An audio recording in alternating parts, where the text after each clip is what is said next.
좋아요, 구독! 네, 서울경제TV 증시 8 조간 브리핑 시간입니다. 서울경제신문에서 발행한 이슈 전해드리는데요. 첫 번째 소식부터 하나하나 짚어보겠습니다. 화면 살펴보시죠. 연말 증시 불안 요인 제거, 시장선 환호. 다만 세수 결손 지적도 있다. 네, 첫 번째 소식으로 준비했습니다. 결국은 통과가 됐죠. 정부가 주식 양도소득세를 부과할 대주주의 대상을 현행 10억에서 50억 원으로 상향 조정했습니다. 정부 여당이 주식 양도소득세 부과 대상이 되는 대주주의 기준을 현행 10억에서 50억 원으로 상향 조정한 부분인데요. 주식시장 안정과 함께 내년 총선을 겨냥한 조치로 보여지고 있습니다.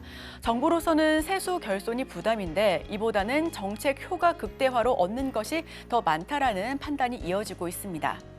시행령 개정카드를 전격적으로 내세웠다라는 분석도 잇따르고 있고요.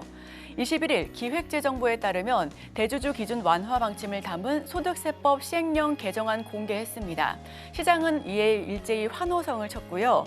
개인은 코스피 코스닥 시장에서 총 1,099억 원을 담았습니다. 정부의 양도소득세 완화 결정에 매수로 화답한 부분인데 다만 어제 시장에서는 개인 같은 경우 코스피 시장에서는 매도 물량을 보였습니다. 업계는 큰손 투자자들의 연말 매물 폭탄 우려에서 좀 벗어났다라고 평가하고 있습니다. 2000년에는 대주주 양도소득세 부과 기준이 종목당 100억 원이었었지만 점점 기준이 강화됐었고요. 이때마다 시장은 매물을 쏟아내기 바빴었습니다. 특히 2017년 12월에는 다음 해 기준이 강화된다라는 소식에 5조 1,000억 원, 코스피 코스닥 합한 금액이었죠. 해당 금액의 개인 매물이 쏟아져 나왔었고요. 이처럼 연말에 큰손들의 대규모 매도가 발생하는 것은 양도세 기준이 되는 직전 사업 연도의 종료일이 연말 마지막 증시 개장일이기 때문입니다. 올해는 12월 28일로 28일 종가 기준으로 지분율과 시가총액이 확정될 것으로 예상이 되고 있는데요.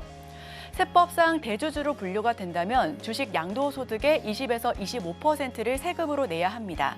이에 연말이면 주식 큰손들은 양도세 폭탄을 피하고자 대량으로 보유 지분을 정리하곤 했었는데 정부가 영업일이 소요되는 주식거래 특성까지 감안해 26일까지 시행령 개정을 완료하기로 한 것으로 보여지고 있습니다. 주식 물량이 50억 원 미만인 투자자가 내년 납부할 양도세 부담 탓에 매도 물량을 시장에 쏟아낼 이유가 사라진 셈이다라고 시장은 안도하고 있고요. 더구나 양도세 요건이 크게 완화가 되면서 올해 증시 투자를 마무리했던 큰손 투자자들이 다시 돌아올 기회까지 마련됐다라는 평가가 이어지고 있습니다. 아울러 올해 59조 원이 넘는 세수 결손은 재정당국에 있어서 부담 요인으로 될 수도 있겠지만 정부는 세수 감소가 크지 않다라고 자신하고 있습니다. 기획재정부는 10억 원 이상을 보유해 대주주 요건을 충족한 투자자 가운데 2021년 양도 차익이 발생해 주식 양도세를 신고한 인원은 2021년 기준 전체 개인 투자자의 0.05%밖에 되지 않는다라고 밝히고 있고요. 이 같은 점에서 기획재정부 같은 경우는 구체적인 세수 감소 규모는 추정되고 있진 않지만 10억 원 기준과 크게 다르지 않을 것이다 라면서 세수 감소 효과는 크지 않을 것이다 이렇게 선을 그었습니다. 정부는 세수 감소보다 주식 하방 압력을 줄이는데 더 큰 정책 효과를 기대하고 있습니다. 증시판 낙수 효과를 기대한 조치라는 평가가 이어지고 있고요. 실제 개인은 이달 들어서 총 5조 977억 원을 순매도했습니다. 이번 양도세 완화 대책으로 추가로 매물을 내놓을 필요가 없어지면서 반등 기대감까지 나오고 있는 부분 역시도 참고해 보시면 좋을 것 같습니다. 이번 결정으로 수혜 가능성이 높은 업종으로는 개인 투자자의 선호도가 높은 2차 전지주가 단연 꼽힐 것으로 예상이 되고 있고요. 개인은 양도세 회피 목적으로 이달 들어 2차 전지 종목을 대거 매도하기도 했었기 때문입니다. 이번 양도세 완화 대책으로 추가로 매물을 내놓을 필요가 없어지면서 반등에 대한 기대감이 더욱더 커져가고 있습니다. 특히 2차 전지를 중심으로 매수세가 다시 몰릴 것으로 기대가 되고 있고요. 또 2차 전지 주가 하락의 주범으로 지목됐었던 공매도가 내년 6월까지 금지되고 있기 때문에 주가 상승을 막을 수급상 장애물도 사라졌다라는 평가도 이어지고 있습니다. 증권가에선 2차 전지 업종뿐만 아니라 국내 증시의 연말, 연초 랠리를 기대하는 목소리가 더더욱 커져가고 있습니다. 업계는 공매도 금지 그리고 양도세 완화 조치로 개인 투자자 심리가 대폭 개선됐다라고 평가하고 있고요. 기준금리 인하 가능성도 커진 여건이라 내년 초까지 우호적인 증시 환경을 기대해 볼 수 있겠다라는 이야기가 앞다투어 나오고 있습니다. 자, 정리하고 넘어갑니다. 대주주 과세 기준 5배로 상향을 했고요. 기재부 시장 변동성 완화 조치다라는 이야기를 내걸었습니다. 이 총선을 앞두고 부자 감세에 대한 비판이 있긴 하지만 세수 감소에 대해서는 크지 않다라고 선을 그으면서 충격이 없을 것이다라는 의견까지도 덧붙여서 내보였습니다. 자, 그럼 다음 소식으로 넘어갑니다.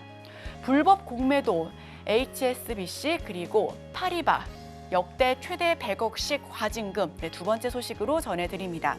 금융감독원이 무차익 공매도를 한 BNP 파리바와 HSBC에 각각 100억 원씩 총 200억의 과징금 부과를 추진한다라는 이야기입니다.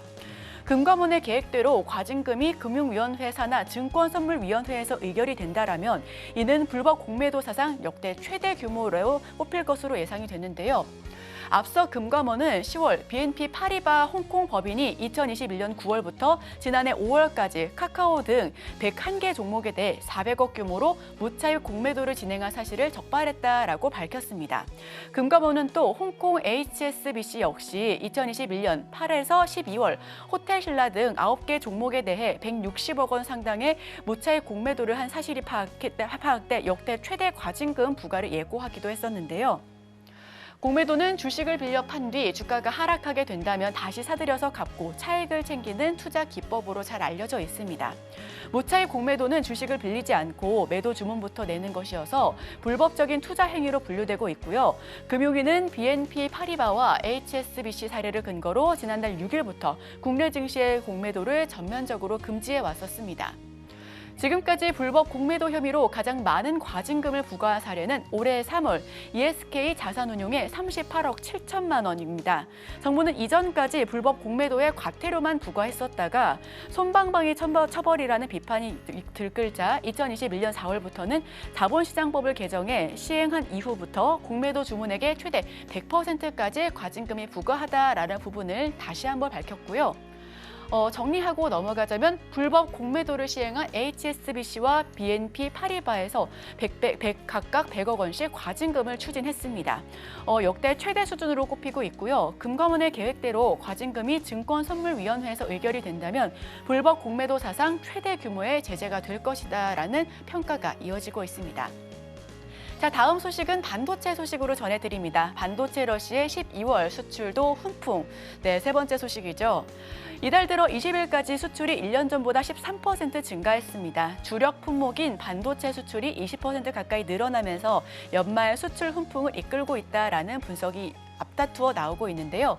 이 기간 무역 수지도 16달러 흑자를 기록했고요. 무역 흑자는 지난달까지 6개월 연속 이어지고 있다라는 평가도 이어지고 있습니다. 21일 관세청에 따르면 이달 1일부터 20일 수출액 같은 경우 전년 대비 13% 늘어난 378억 7,200만 달러로 집계되고 있습니다. 수입은 9.2% 증가한 362억 5,600만 달러로 기록이 되고 있고요. 무역 수지는 16억 1,600만 달러 흑자 전환에 성공하기도 했습니다.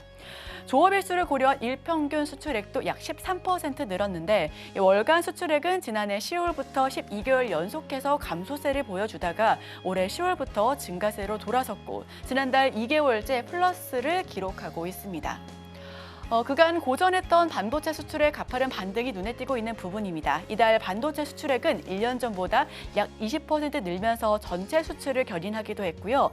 반도체 수출은 지난해 8월 이후 올해 10월까지 15개월 연속 마이너스였다가 지난달 10%가량 늘면서 상승 반전한 이후 증가폭이 점점 더 커져가고 있었습니다. 이대로면 4분기 반도체 수출액도 플러스로 전환될 가능성이 높다라는 부분이 관측되고 있고요. 앞서 올해 1분기 반도체 수출액은 1년 전과 비교해서 약 마이너스 40%를 기록했었는데 2분기와 3분기는 각각 34% 그리고 22%로 점점 폭을 줄여나가고 있었습니다. 산업통상자원부의 경우 반도체와 자동차 등 대부분의 품목이 플러스를 기록하면서 양호한 상승 흐름을 타고 있다라는 부분을 언급했습니다. 전날까지 집계된 올해 하반기 수출액이 상반기 수출액에 육박하면서 연말까지는 무역 수지뿐만 아니라 수출도 상거하조 상저하고 실현이 확실해질 것으로 전망된다라는 부분을 다시 한번 밝혔는데요. 반도체 러시의 12월 수출도 훈풍세가 이어지고 있습니다. 1일부터 20일까지 13% 넘게 증가했고요. 석 달째 플러스권에서 안착되어 있습니다. 반도체 19.2% 늘면서 점점 상승폭을 키워나가고 있습니다. 무역 수지도 16억 달러 흑자를 기록했고 미국 같은 경우에는 수출국 첫 1위로 올라 중국은 살짝 빠졌다라는 부분까지도 말씀을 드립니다. 자, 마지막 소식은 조금 더 짧게 전달드립니다. 수소에 힘싣고 PBV 그리고 UAM 공개했다. 역대급 전시관을 꾸릴 예정. 네, 마지막 소식으로 현대차 그룹 소식 전해드립니다.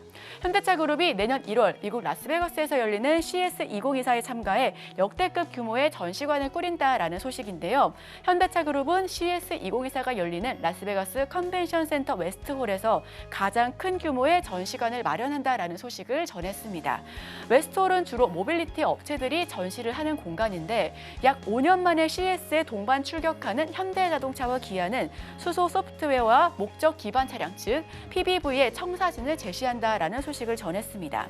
현대모비스는 미래 모빌리티 혁신 기술을 대거 공개할 예정이다라는 부분 역시도 공시를 통해서 밝혔는데요. 현대차는 수소와 소프트웨어로의 대전환을 주제로 미래 비전을 선보일 것이다라고 밝혔고요. 이와 함께 소프트웨어와 인공지능을 기반으로 사람과 모빌리티, 데이터, 도시를 연결해 사용자 중심의 최적화된 생태계를 구축하기 위한 소프트웨어 전략과 미래 변화상도 소개할 것이다라고 이야기를 했습니다. 기아도 2019년 이후 약 5년 만에 CES에 복귀합니다. 기아는 모두를 위한 모빌리티를 주제로 지속 가능한 목적 기반 차량 모빌리티 솔루션의 미래 비전을 선보일 것이다라고 밝혔고요. 2021년 회사의 로고를 변경하는 브랜드 리런칭 이후에 첫 참가를 알리는 부분입니다. PBV 비전과 비즈니스 전략을 집중적으로 알린다는 계획을 다시 한번 언급하면서 2024년 CES에 대한 기대감이 더욱더 커져가고 있습니다. 현대모비스 같은 경우는 이번 CES에서 당장 양산이 적용 가능한 20종의 모빌리티 신기술을 내놓는다라고 밝혔습니다.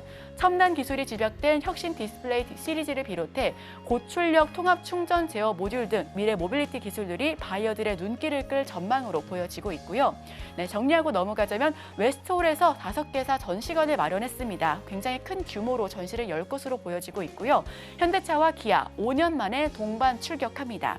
사용자 중심 생태계의 청사진을 제시할 것으로 예상이 되고 현대모비스는 투명 디스플레이 역시 처음으로 선보이기 때문에 해당 내용 역시도 꼼꼼히 지켜보시면 좋겠습니다.